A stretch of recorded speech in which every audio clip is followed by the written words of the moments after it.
Hi all, ಇದು Sunday vlog ಮತ್ತು Onam celebration vlog ಕೂಡ ಆಗಿರುತ್ತೆ. ಇದು ನನ್ನ 3ನೇ ಓಣಂ ಅಂತ ಹೇಳ್ಬೋದು ಆಫ್ಟರ್ ಮ್ಯಾರೇಜ್. ಆದರೆ ಪಾಪುಗೆ first Onam.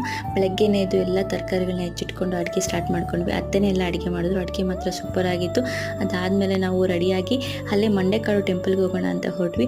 On the way ಹೋಗ್ತಾ ಹಸ್ಬೆಂಡ್ ಫ್ರೆಂಡ್ ಕೂಡ ಸಿಕ್ಕರು. ಅವ್ರನ್ನ ಮಾತಾಡಿಸ್ಕೊಂಡು ಅಲ್ಲಿಂದ ನೆಕ್ಸ್ಟ್ ನಾವು ಟೆಂಪಲಿಗೆ ಹೊರಟ್ವಿ. ಇದು ಭಗವತಿ ಅಮ್ಮನ ಟೆಂಪಲ್ ಮಾತ್ರ ತುಂಬಾ ಚೆನ್ನಾಗಿತ್ತು. Positive vibe. ದರ್ಶನ ಕೂಡ ತುಂಬ ಚೆನ್ನಾಗಾಯಿತು. ಹಬ್ಬ ಆದಮೇಲೆ ಒಂದು ದೇವಸ್ಥಾನಕ್ಕೆ ಹೋಗಿ ದರ್ಶನ ಮಾಡಿದ್ರೆ ಎಷ್ಟು ಮನಸ್ಸಿಗೆ ಸಮಾಧಾನ ಅನಿಸುತ್ತೆ. ಇಲ್ಲಿ ತುಂಬಾ ಸ್ಪೆಷಾಲಿಟಿ ಇದೆ ಆ ದೇವಸ್ಥಾನದಲ್ಲಿ.